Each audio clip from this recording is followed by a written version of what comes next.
Well, hello, it's Miss Gina, and you're at story time with Miss Gina. It's story time at Gina's Planet with Miss Gina, and I'm Miss Gina. I'm glad you're here. So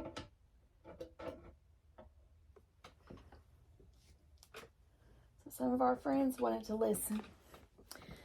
So we got some over here that are listening. I don't know if you can see them all. They've still got their flashcards. We've been practicing our flashcards, our sight words. And I have some seeds for our garden. They are wildflower seeds because this is the secret garden. And we're in chapter,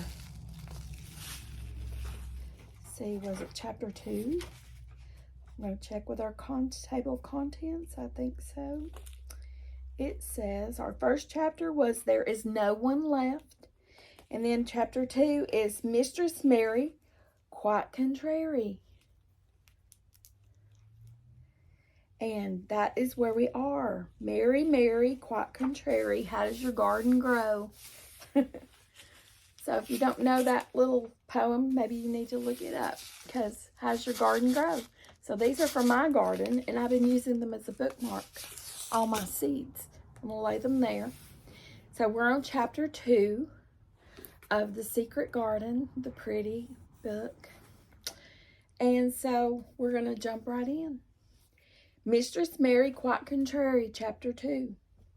Mary had liked to look at her mother from a distance, and she had thought her very pretty. But as she knew very little of her, she could scarcely have been expected to love her or to miss her very much when she was gone. She did not miss her at all, in fact, and as she was a self-absorbed child, she gave her entire thought to herself, as she had always done. If she had been older, she would have no doubt have been very anxious at being left alone in the world. But she was very young, and as she had always been taken care of, she supposed she always would be. What she thought was that she would like to know if she was going to nice people who would be polite to her and give her her own way as her ayah and the other native servants had done. She knew that she was not going to stay at the English clergyman's house where she was taken at first. She did not want to stay. The English clergyman was poor, and he had 5 children, nearly all the same age, and they wore shabby clothes and were always quarreling and snatching toys from each other. Mary hated their untidy bungalow and was so disagreeable to them that after the first day or two, nobody would play with her. By the second day, they had given her a nickname which made her furious. It was Basil. Who thought of it first? Basil was a little boy with impudent blue eyes and turned up nose, and Mary hated him. She was playing by herself under a tree just as she had been playing the day the cholera broke out. She was making heaps of earth and paths and for a garden, and Basil came and stood near to watch her. Presently, he got rather interested and suddenly made a suggestion. "Why don't you put a heap of stones there and pretend it is a rockery?" he said. "There in the middle," and he leaned over her to point. "Go away," cried Mary. "I don't want boys. Go away." For a moment, Basil looked angry, and then he began to tease. He was always teasing his sisters. He danced round and round her and made faces and sang and laughed. Mistress Mary, quite contrary, how does your garden grow, with silver bells and cockle shells and marigolds all in a row? He sang it until the other children heard and laughed too. And the crosser Mary got, the more they sang Mistress Mary, quite contrary, and after that, as long as she stayed with them, they called her Mistress Mary, quite contrary. When they spoke of her to each other, and often when they spoke to her, you are going to be sent home, Basil said to her at the end of the week, and were glad of it. I am glad of it too, answered Mary. Where is home? She doesn't know where home is, said Basil with 7-year-old scorn. It's England, of course. Our grandmamma lives there, and our sister Mabel was sent to her last year. You're not going to your grandmamma. You have none. You are going to your uncle. His name is Mr. Archibald Craven. I don't know anything about him, snapped Mary. I know you don't, Basil answered. You don't know anything. Girls never do. I heard Father and Mother talking about him. He lives in a great big desolate old house in the country, and no one goes near him. He's so cross he won't let them, and they wouldn't come if he would let them. He's a hunchback, and he's horrid. I don't believe you, said Mary, and she turned her back and stuck her fingers in her ears because she would not listen any more. But she thought over it a great deal afterward, and when Mrs. Crawford told her that night that she was going to sail away to England in a few days and go to her uncle, Mr. Archibald Craven, who lived at Misselthwaite Manor, she looked so stony and stubbornly uninterested that they did not know what to think about her. They tried to be kind to her, but she only turned her face away when Mrs. Crawford attempted to kiss her, and held herself stiffly when Mr. Crawford patted her shoulder. She is such a plain child, Miss Crawford said pityingly afterward, and her mother was such a pretty creature. She had a very pretty manner, too, and Mary has the most unattractive ways I ever saw in a child. The children call her Mistress Mary, quite contrary, and though it's naughty of them, one can't help understanding it. Perhaps if her mother had carried her pretty face and her pretty manners oftener into the nursery, Mary might have learned some pretty ways too. It is very sad now the poor beautiful thing is gone, to remember that many people never even knew excuse me, that she had a child at all. I believe she scarcely ever looked at her, sighed Mrs. Crawford. When her ayah was dead, there was no one to give thought to the little thing. Think of the servants running away and leaving her all alone in that deserted bungalow. Colonel McGrew said he nearly jumped out of his skin when he opened the door and found her standing by herself in the middle of the room. Mary made the long voyage to England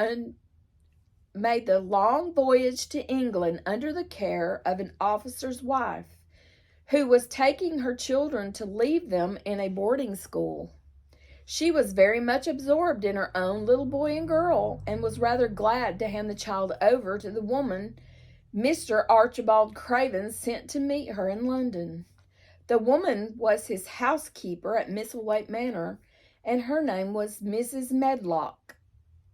She was a stout woman with very red cheeks and sharp black eyes.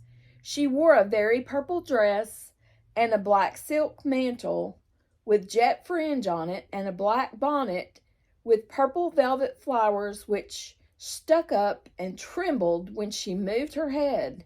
Mary did not like her at all, but as she very seldom liked people, there was nothing remarkable in that. Besides which, it was very evident Mrs. Medlock did not think much of her.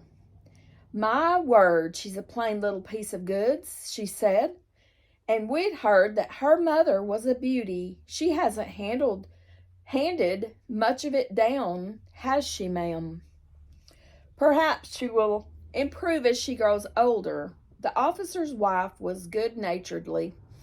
If she were not so sallow and had, gotta turn the page, and had a nicer expression, her features are rather good.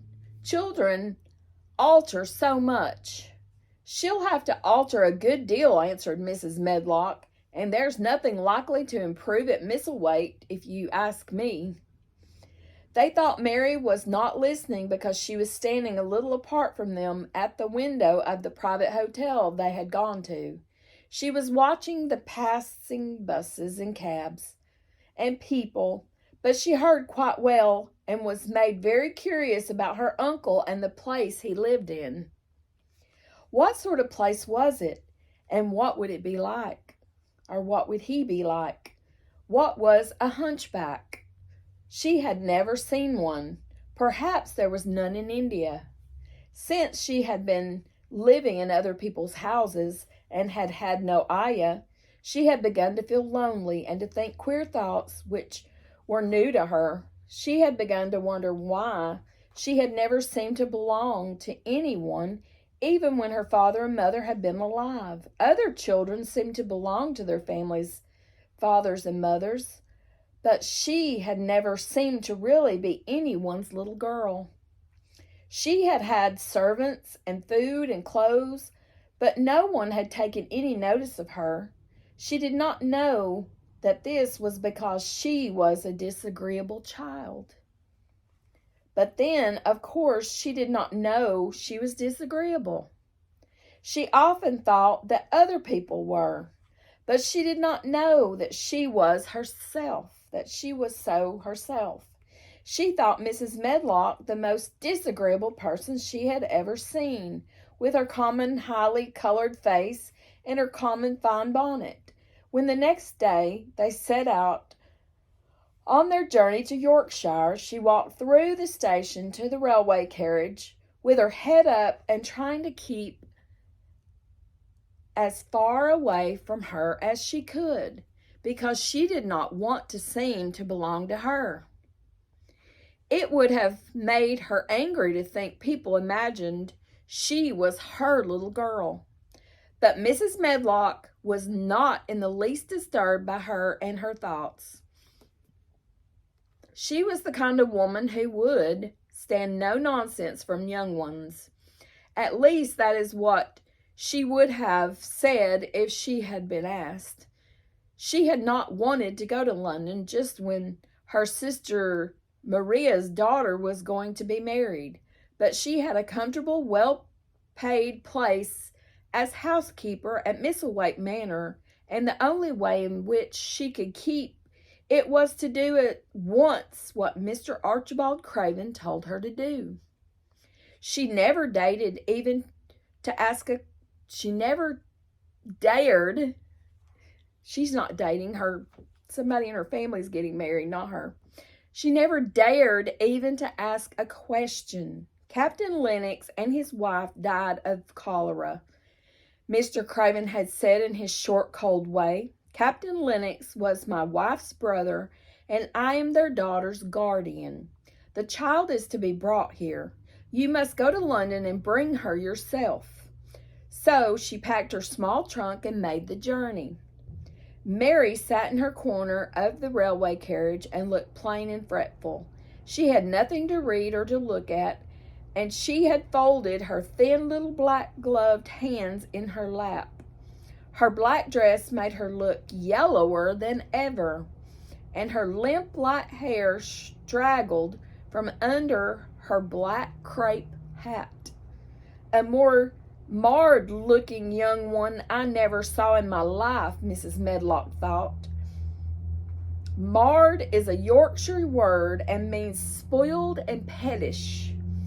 She had never seen a child who sat so still without doing anything, and at last she got tired of watching her and began to talk in a brisk, hard voice.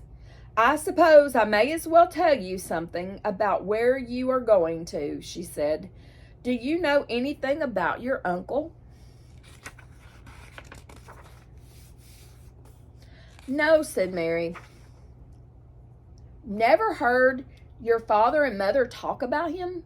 "No," said Mary, frowning. She frowned because she remembered that her father and mother had never talked to her about anything in particular. Certainly they had never told her things. "Humph," muttered Mrs. Medlock, staring at her queer, unresponsive little face. She did not say any more for a few moments, and then she began again. "I suppose you might as well be told something to prepare you. You are going to a queer place." Mary said nothing at all, and Mrs. Medlock looked rather discomfited by her apparent indifference. But after taking a breath, she went on.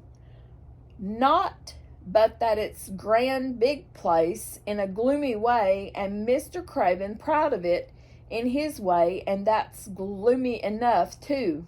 The house is 600 years old, and it's on the edge of the moor, and there's near 100 rooms in it, though most of them are shut up and locked. And there's pictures and fine old furniture and things that's been there for ages, and there's a big park around it, and a garden and trees with branches trailing to the ground. Some of them." She paused and took another breath. "But there's nothing else," she ended suddenly. Mary had begun to listen in spite of herself. It all sounded so unlike India, and anything new rather attracted her. But she did not listen to look, and she did not intend to look as if she were interested. That was one of her unhappy, disagreeable ways. So she sat still. "Well," said Mrs. Medlock, "what do you think of it?" "Nothing," she answered. "I know nothing about such places." That made Mrs. Medlock laugh a short sort of laugh. "Aye," she said, "but you are like an old woman. Don't you care?" "It doesn't matter," said Mary, "whether I care or not." "You are right enough there," said Mrs. Medlock. "It doesn't.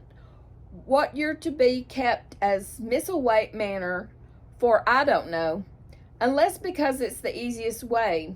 He's not going to trouble himself about you, that's sure and certain. He never troubles himself about no one." She stopped herself as if she had just remembered something in time. "He's got a crooked back," she said. "That set him wrong. He was a sour young man and got no good of all his money and big place till he was married." Oops. Mary's eyes turned toward her in spite of her intention not to seem to care. She had never thought of the hunchback's being married, and she was a trifle surprised. Mrs. Medlock saw this, and as she was a talkative woman, she continued with more interest. This was one way of passing some of the time at any rate. So she was a sweet, pretty thing, and he'd have walked the world over to get her a blade of grass she wanted. Nobody thought she'd marry him, but she did, and people said she married him for his money, but she didn't. She didn't, positively. When she died, Mary gave a little involuntary jump. "Oh, did she die?" she exclaimed quite without meaning to. She had just remembered a French fairy story she had once read called Requête à la Hope. It had been about a poor hunchback and a beautiful princess, and it had made her suddenly sorry for Mr. Archibald Craven. "Yes, she died," Mrs. Medlock answered, "and it made him queerer than ever. That means he's strange or odd. He cares about nobody. He won't see people. Most of the time he goes away, and when he is at Misselthwaite, he shuts himself up in the West Wing and won't let anyone but Pitcher see him. Pitcher's an old fellow, but he took care of him when he was a child, and he knows his ways. It sounded like something in a book, and it did not make Mary feel cheerful. A house with 100 rooms. That's a lot. Nearly all shut up and with their doors locked. A house on the edge of a moor. Whatever a moor was sounded dreary. A man with a crooked back who shut himself up also. She stared out the window with her lips pinched together. And it seemed quite natural that the rain should have begun to pour down in gray slanting lines and splash and stream down the window panes. If the pretty wife had been alive, she might have made things cheerful by being something like her own mother and by running in and out and going to parties as she had done in frocks full of lace. But she was not there anymore. You needn't expect to see him, because 10 to 1 you won't, said Mrs. Medlock. And you mustn't expect that there will be people to talk to you. You'll have to play about and look after yourself. You'll be told what rooms you can go into and what rooms you're to keep out of. There's gardens enough. But when you're in the house, don't go wandering and poking about. Mr. Craven won't have it. I shall not want to go poking about, said sour little Mary, and just as suddenly as she had begun to be rather sorry for Mr. Archibald Craven, she had begun to cease to be sorry and to think he was unpleasant enough to deserve all that had happened to him. And she turned her face toward the streaming panes of the windows of the railway carriage and gazed out at the gray rainstorm, which looked as if it would go on forever and ever. She watched it so long and steadily that the grayness grew heavier and heavier before her eyes, and she fell asleep. And that is the end of our chapter. And next time we will read Across the Moor. And it will start with She Slept a Long Time. So that's where we have left you. And we're reading The Secret Garden. Secret Garden. I hope you enjoyed that. I hope you're growing your brains with all your reading you're doing. And I'll see you next time. Bye-bye.